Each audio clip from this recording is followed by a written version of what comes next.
Dari Placer Room sini ini saya akan bahas inilah langkah terakhir dari Kurohige untuk menjadi Raja Bajak Laut. Nah mari tanpa basa-basi lagi kita langsung saja wadaw. Those stories, I'm a fool for your love.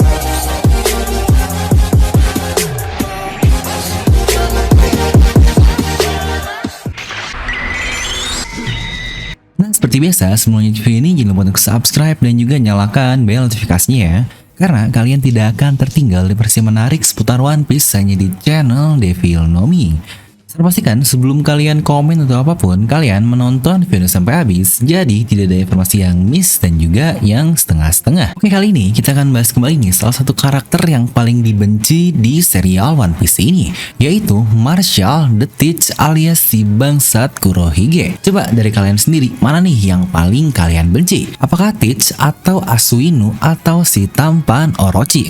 Kalian tuliskan pendapat kalian di kolom komentar ya. Nah, kali ini kita akan bahas langkah dari Kurohige sebagai salah satu karakter yang kemungkinan besar sekali akan menjadi villain utama, atau bisa kita bilang dialah orang yang akan beradu mendapatkan posisi sebagai Raja Bajak Laut dengan Senchou kita. Ingat saya bilang raja terakhir sama bajak laut ya, karena sebenarnya masih ada Gorosei, Im Sama, dan yang lain-lain lah. Ini masih cukup belum jelas. Dimana build up karakter dari Marshall Teach ini udah bikin bener-bener versi antagonis dari kapten kita. Mereka memiliki mimpi yang sama tapi dengan cara yang sama sekali berlawanan. Di sini mari kita bahas paralel dulu nih di antara keduanya untuk agar bisa mengetahui apa sih langkah yang akan dilakukan oleh Teach ini. Mereka berdua ini ibarat yin dan yang, dimana untuk Kurohige sendiri dia ini manipulatif, akan melakukan apapun demi mencapai mimpinya, licik dan beberapa hal lain lagi. Sedangkan untuk Luffy dia ini tidak egois, selalu memikirkan kepentingan orang lain. Dia tidak ingin di spoiler mengenai One Piece ini sendiri ketika Usopp bertanya kepada Rayleigh, alias dia sangat menginginkan jalur yang step by step saja karena dia sangat mencintai petualangan. Bahkan dari pertemuan pertamanya saja di Pulau Jaya di antara Luffy dan Teach ini, selera makanan mereka sudah sangat berbeda sekali. Ini gila sih, Oda dari hal yang seakan-akan gak jelas itu dibikin fit sampai seperti sekarang. Dimana mungkin buat yang dulu baca mingguan doang di Pulau Jaya, kenapa sih Oda buat fit untuk karakter tidak jelas Teach ini atau Kurohige? Ternyata orang ini dibuat sampai sehebat sekarang ini, alias build up-nya luar biasa. Dan bahkan satu quote super terkenal yang terjadi di Pulau Jaya oleh Teach ini adalah yang masih relevan sampai saat ini. Itu pun untuk dunia One Piece atau dunia nyata kita. Impian manusia tidak akan pernah berakhir. Anjay, ini such words banget lah kata-kata dari Kurohige. Nah, melalui jalur yang dilalui oleh keduanya pun sangatlah berlawanan sekali dari awal sampai sekarang. Luffy memulai petualangannya dengan memiliki buah iblis lalu bertemu sahabat-sahabatnya lah, dan sekarang akhirnya ingin bertarung melawan Yonkou. Dan di satu sisi Kurohige dia mulai petualangannya dengan mencuri buah iblis dengan cara membunuh temannya Touch, dan itulah akhirnya dia merusak hubungannya dengan seorang Yonkou alias Shirohige. Ingat, ini bukan saat Teach join ke Shirohige dulu ya, tapi setelah dia ini memutuskan untuk independen dan buat bajak lautnya sendiri yang bernama Kurohige. Luffy sendiri dia masuk ke Grand Line untuk bertemu orang yang dia cari, ya bisa Ace ataupun dengan Shanks. Sedangkan Kurohige dia masuk ke Grand Line karena dicari oleh seseorang atau dia ini seorang buronan di bajak laut Shirohige, yaitu Ace yang sedang mengejarnya. Kurohige juga dia mengusir Wapol dari Drum Kingdom dan membiarkan sebuah negara tanpa raja. Sedangkan Luffy mengusir Wapol dari Drum Kingdom dan biarkannya memiliki raja baru yang jauh lebih baik. Dimana Luffy pula dia berlayar melewati sebagian Grand Line menghajar para Shichibukai, dan Kurohige malah kebalikannya. Dia berharap untuk menjadi seorang Shichibukai. Luffy melawan pemerintahan dunia dan Kurohige bergabung dengan pemerintahan dunia menjadi Shichibukai tadi. Mereka berdua pun sama-sama memasuki Impel Down.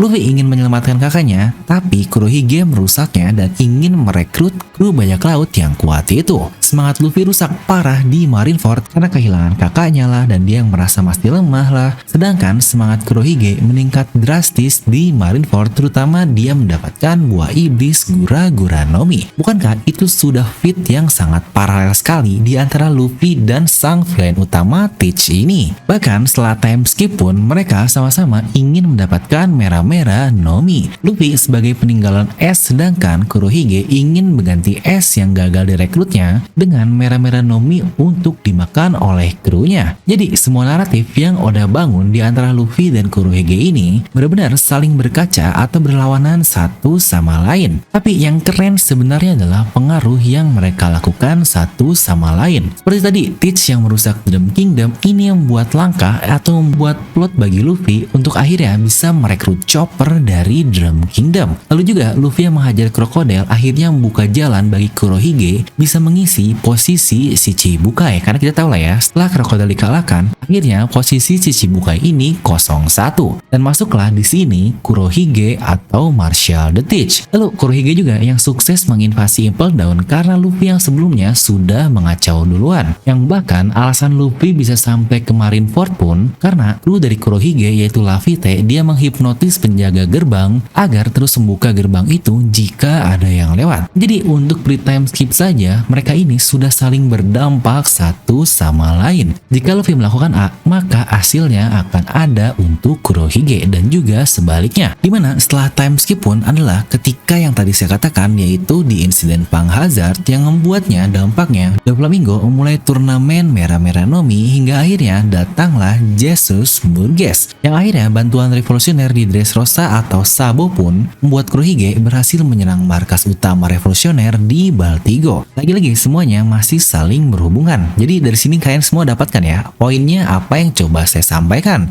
Setiap petualangan yang dilakukan oleh masing-masingnya saling berhubungan dengan satu sama lainnya juga. Yang bahkan sekarang di New World, Teach mencari buah iblis yang kuat untuk menguasai dunia ini. Di satu sisi, Luffy mencari teman-teman untuk memperkuatnya. Nah, jadi pertanyaannya adalah apa langkah yang akan dilakukan oleh Kurohige ini selanjutnya? Jika kita lihat tadi semua perbuatan yang Luffy lakukan berimbas ke Kurohige dan juga yang dilakukan oleh Kurohige berimbas kepada Luffy. Maka sudah ada dua arc yang belum ngefek apa-apa nih kepada Kurohige atau Teach ini. Pertama, rusaknya kastil Big Mom oleh Luffy di World Cake Island dan sekarang adalah perang Wano Kuni melawan Yonkou Kaido. Nah, dimana salah satu plot yang sangat pas yang akan dilakukan oleh Kurohige adalah mendapatkan Rod Poneglyph dan tentu saja menerjemahkannya. Nah, tapi satu plot yang tertinggal saat ini adalah ya tentu saja World Cake Island. Memang sudah banyak teori terkait hal inilah, bahkan sampai ada yang bikin fan artnya juga Kurohige yang sudah bertarung melawan Katakuri dan yang lain-lainnya. Tapi jika kalian mengikuti poin yang saya sampaikan dari awal, ketika Luffy melakukan A, akan ada suatu hal yang terjadi atau dampak dari A-nya itu. Dengan Luffy menyerang Whole Cake Island dan akhirnya Big Mom meninggalkan Whole Cake Island dan mengejarnya ke Wano Kuni, yang berarti sudah menjadi alasan sangat kuat juga bagi Kurohige melakukan aksi atas dampak yang Luffy lakukan sebelumnya. Hal yang sangat memungkinkan adalah dia datang untuk mencuri Rod Poneglyph milik Big Mom dan satu lagi adalah untuk menculik anaknya yaitu